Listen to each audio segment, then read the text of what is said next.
Let us now move to the golden age of Muslim culture, where science would flourish and link the world all the way from Asia to Andalusia in what is now Spain. The Arabic Islamic world was coming into its own, and Iran and Central Asia played pivotal roles, but Egypt would flourish during this period and dominate the Arab world after the destruction of Baghdad in 1258.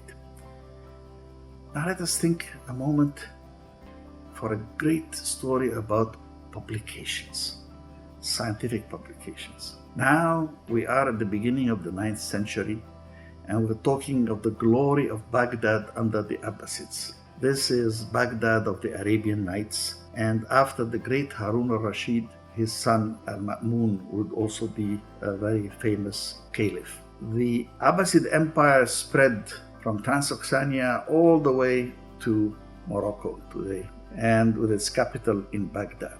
And the Umayyads, who were the dynasty that preceded the Abbasids, remained only in Spain and parts of North Africa. What happened was Al-Ma'mun in Bayt al-Hikmah gave enormous support to learning, and he created something called the House of Wisdom, which was a great library, recapturing the spirit of the ancient library. But he launched a huge translation program, which would result that in 70 years, Arabic would become the language of learning and science. But what Al-Ma'mun did was to say that anybody who translated an old manuscript would receive its weight in gold. And sure enough, that of course motivated anybody and everybody who had old manuscripts from anywhere to bring them towards Baghdad, have them translated, and get his share of the weight in gold. That of course led to not only the manuscripts that we had, but it led to the Grand Vizier, who was then the Minister of Finance of the Caliph, and said to him, "The scientists are cheating, sire. They write with big letters on thick paper so that the weight of the translated document will be greater and they get more gold." But Al-Ma'mun said, "Let them be, for what they give us is so infinitely more valuable than the gold we give them." Don't we all wish that we had ministers of finance so inclined towards science and the publications of science, and would value these books as more than their weight in gold? But what it did also was that after the destructions of the ancient library and the destructions of the Roman Empire, Al-Ma'mun's very bold program resulted in reassembling the lost manuscripts from all the various libraries. And many of them survived only in Arabic translations and were retranslated from Arabic into Latin rather than directly from their original Greek. So this is the summary of Galen's treatise that shows the Andromachos and the 8 Greek doctors of antiquity.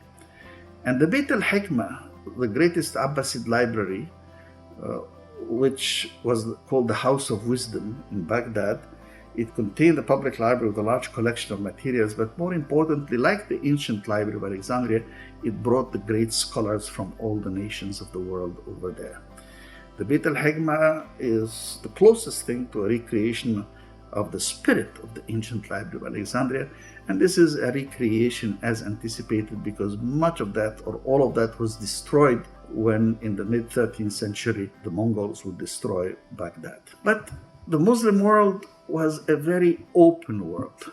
Rather than surviving in small islands, in monasteries here and there as things were going on in Europe, you have an openness that led, for example, to the most important development, I would think, in several thousand years, which was the adoption of the system, the decimal system that was developed in India. The zero and the decimal system were developed by Arabiata and further developed by Brahmagupta in India, and the Muslims, Arabs and Persians and others, took these so-called Hindu numerals. In the Arabic text they were referred to as Hindu numerals, and worked with them and added algebra and added many other things, and then passed them on to Europe, which called them the Arabic numerals.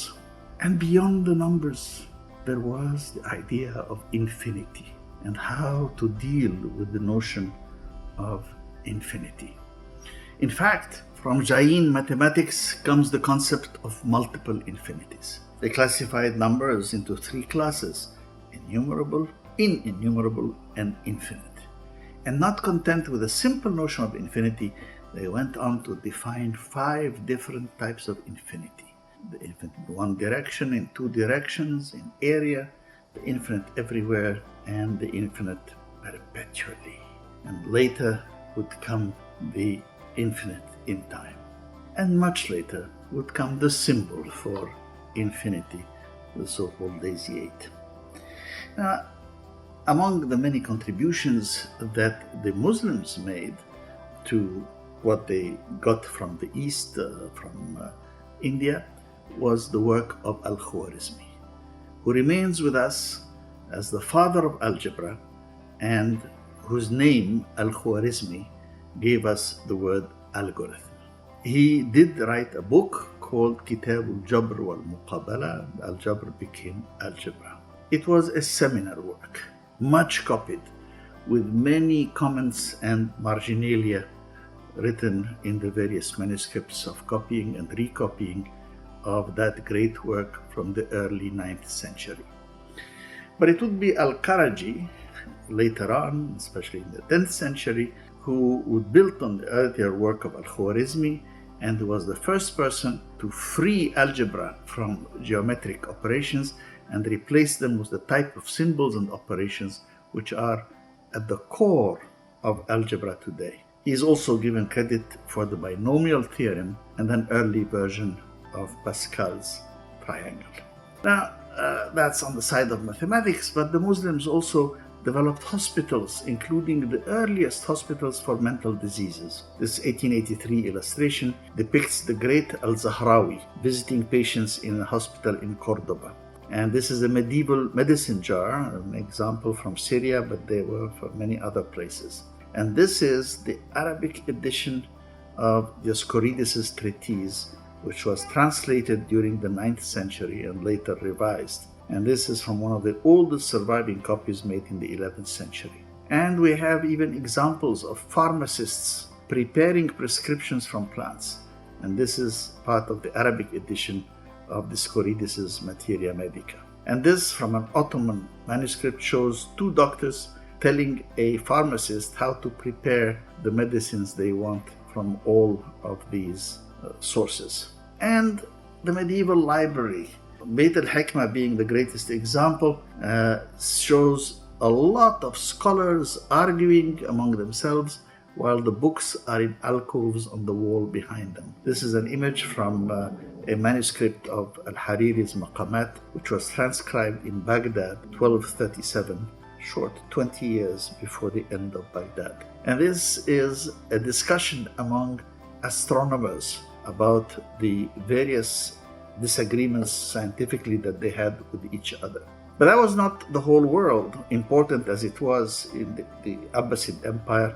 There was also the magnificence of Andalusia in what is called Spain, and where the Alhambra remains as a magnificent example of architecture.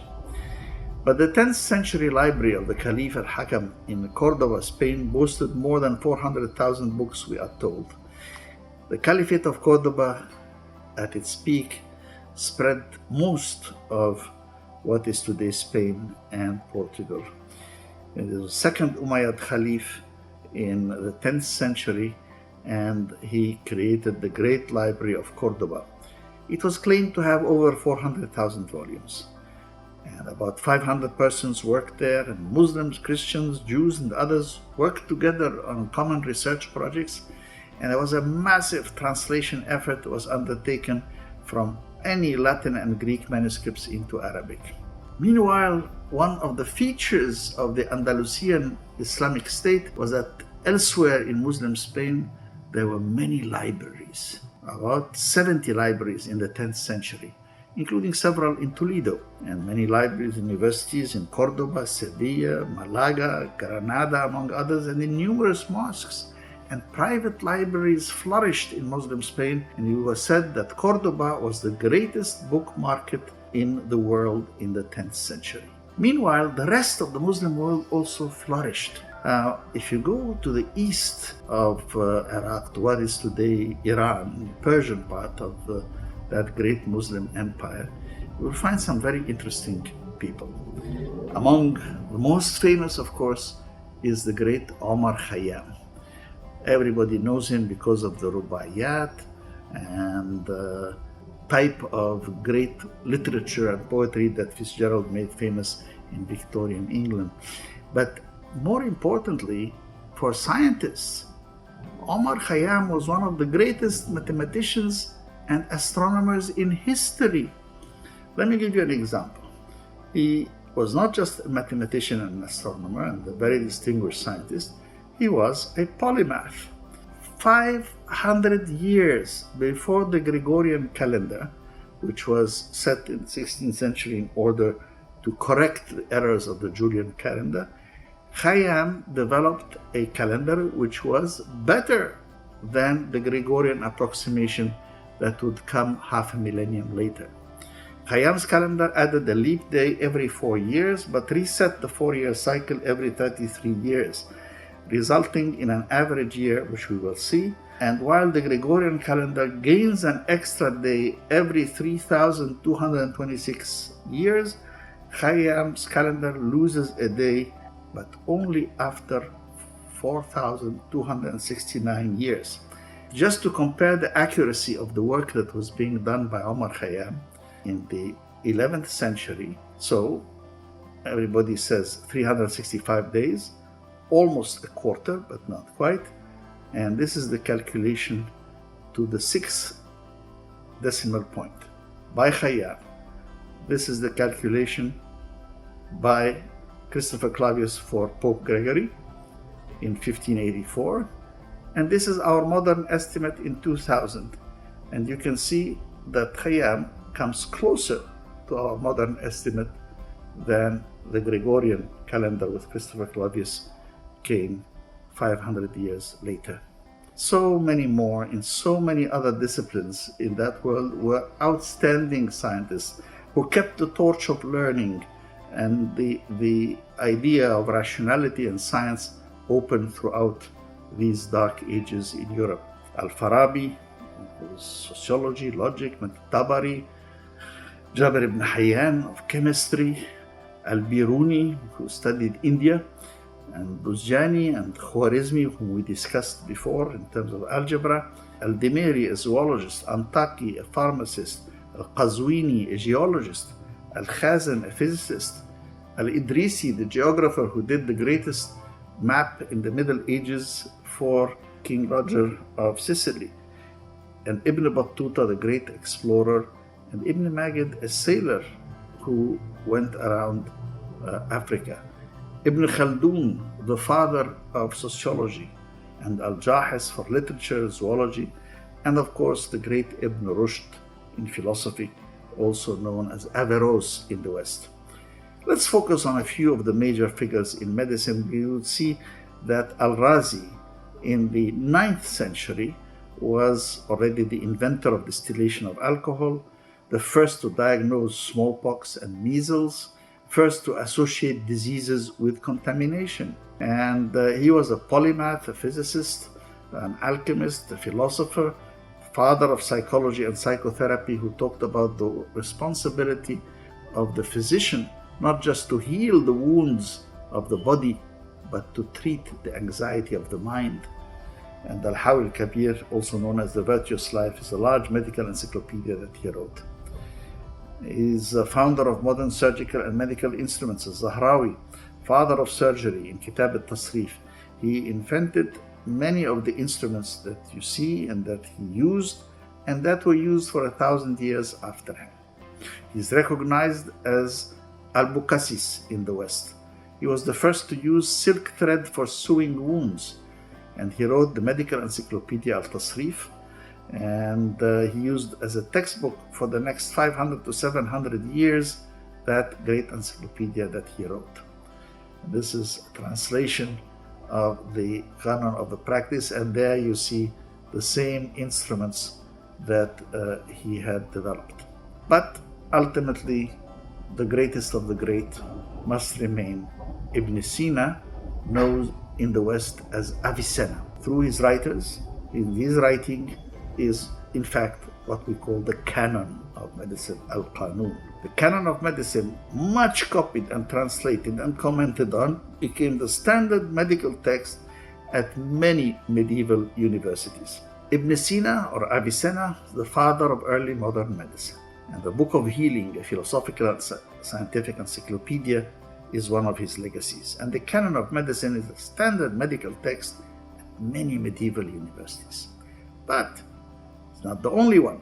We have Ibn al-Nafis in the 13th century. He is a fascinating character who actually writes a critique of Ibn Sina. And Ibn Nafis was the first to describe the pulmonary circulation of the blood, and long before Harvey, but since Harvey didn't know it, he deserves credit as well for his discoveries. But the most voluminous of his books is Al-Shamil fi al-Tibb, 30 volumes, and the Summary of Medicine, Mu'jaz al-Tibb. And he was also an expert in the Shafi'i judicial school of jurisprudence. And he wrote his commentary on Ibn Sina or Avicenna. Now, what is particularly relevant and important is that this explosion of science and discovery that worked with interaction with India and Europe and elsewhere also needed, for the scientific advances that were done, a great deal of freedom of thought.